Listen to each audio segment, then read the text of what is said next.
Vous saviez pas qu'il n'y avait pas d'eau en Algérie, on vous l'a pas dit. Ah, le melon algérien, c'est excellent, c'est de la frappe pour prendre la bonne séance. Ah, exact. Ah, on n'a pas d'eau en Algérie? Bah, c'est de l'eau qui sort de la terre, je sais pas d'où elle vient. Mais en tout cas, s'il y a du melon, il y a de l'eau qui vient de quelque part, en tout cas. Elle doit venir quelque part, l'eau, à votre avis. À votre avis, s'il n'y a pas d'eau en Algérie, comment le jus il vient d'où? Il n'y a pas d'eau. Donc comment l'eau elle sort? Ah, on a acheté au Maroc. Très bien, vous êtes très gentil. Le monsieur, il dit que le mot vient du Maroc. Eh ben, c'est gentil de votre part. Merci, il est très bon. Merci du compliment, monsieur. On passe, ça s'appelle on zappe. Pas de commentaires. Regarde ça. Allez. Monsieur, il a dit, il n'y a pas d'eau en Algérie. C'est pas grave, on ne fait pas de polémique. Nous. Moi, je connais pas la polémique. Moi, je connais des aides. Monsieur, bonjour. Est-ce que vous connaissez l'Algérie, madame? J'ai travaillé là-bas. C'est vrai? Qu'est-ce que vous pensez du melon? Monsieur, vous allez voir ce que c'est que l'Algérie. Cette année, c'est 2025, le miel. Alors, on pense souvent au Sahara comme le désert par excellence, l'aridité absolue. Mais si cette image cachait autre chose, imaginez un peu. Sous ces sables-là, en Algérie, Tunisie, Libye, il y aurait potentiellement la plus grande réserve d'eau douce fossile du monde. C'est assez fou, non? Oui, c'est une réalité méconnue mais fascinante. On parle du système aquifère du continental intercalaire. C'est ça, souvent appelé nappe albienne dans les documents qu'on a pu consulter. Une ressource absolument gigantesque. Exactement, et c'est un héritage de temps très très ancien. Notre objectif aujourd'hui, c'est vraiment de plonger dans ces informations pour essayer de saisir l'ampleur de ce trésor caché, comprendre son importance, mais aussi les enjeux autour de sa gestion. Allons-y. Alors, pour bien comprendre, il faut voir ça non pas comme une simple nappe, mais plutôt comme un immense système hydrogéologique. Colossal. Colossal, c'est-à-dire... En termes de superficie. Il s'étend sur près de 2 millions de kilomètres carrés.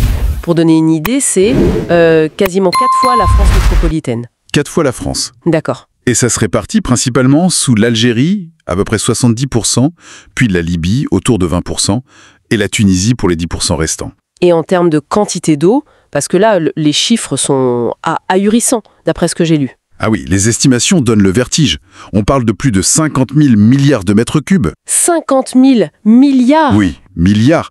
Pour que ça parle un peu plus, imaginez la capacité du barrage de Beni Yarroul en Algérie, qui est déjà énorme, mais là c'est 50 000 fois ça. C'est phénoménal.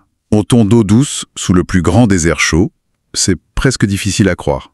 Et ce qui est encore plus particulier, c'est sa nature. C'est de l'eau qu'on appelle fossile. Fossile, ouais. C'est-à-dire? Elle s'est accumulée là il y a des millions d'années.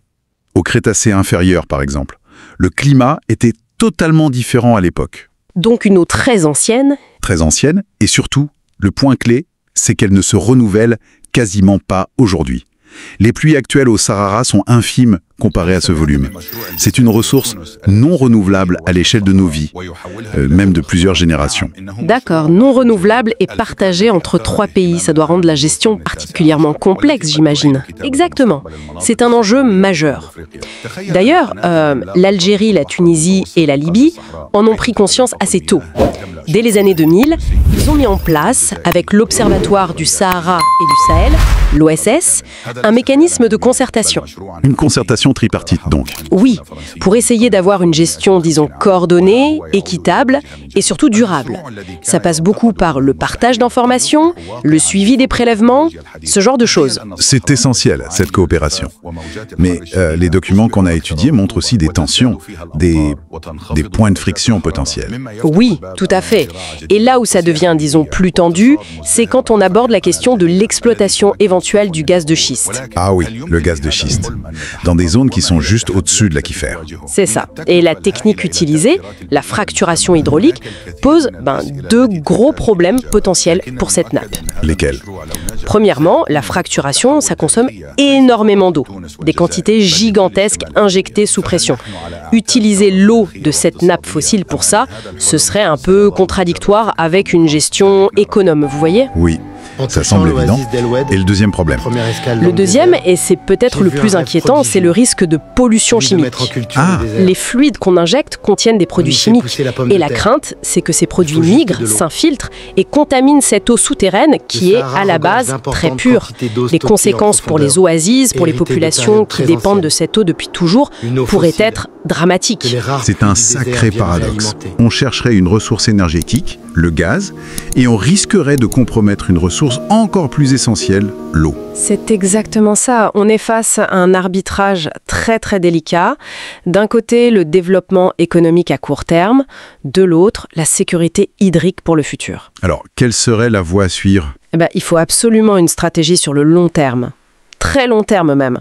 Ça veut dire utiliser l'eau de manière hyper rationnelle, surtout pour l'agriculture, avec des techniques d'irrigation modernes, économes, et puis renforcer sans cesse la coopération entre les trois pays. La science, la technique, le suivi, tout ça est crucial. Il faut surveiller cette nappe comme le lait sur le feu. Donc, pour résumer un peu, ce que ces documents nous apprennent, c'est que cette ressource cachée sous le Sahara, elle est d'une importance stratégique, mais absolument phénoménale. Oui, phénoménale.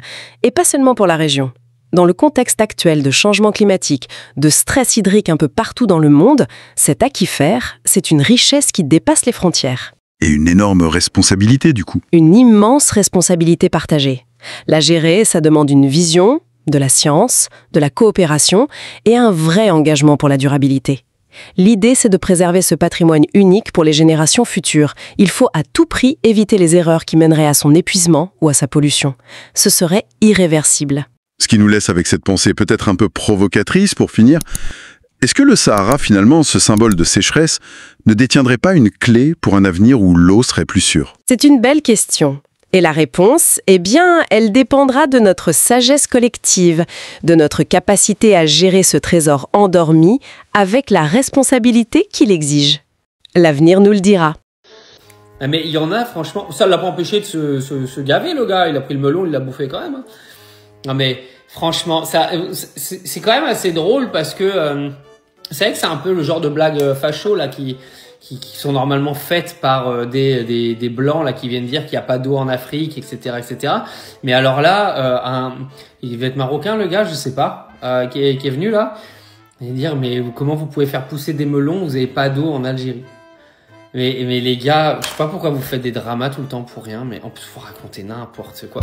Non mais vous imaginez, ça aurait même pu être un truc de Groland. Vous vous rappelez de Groland? Je suis perdu dans ce monde.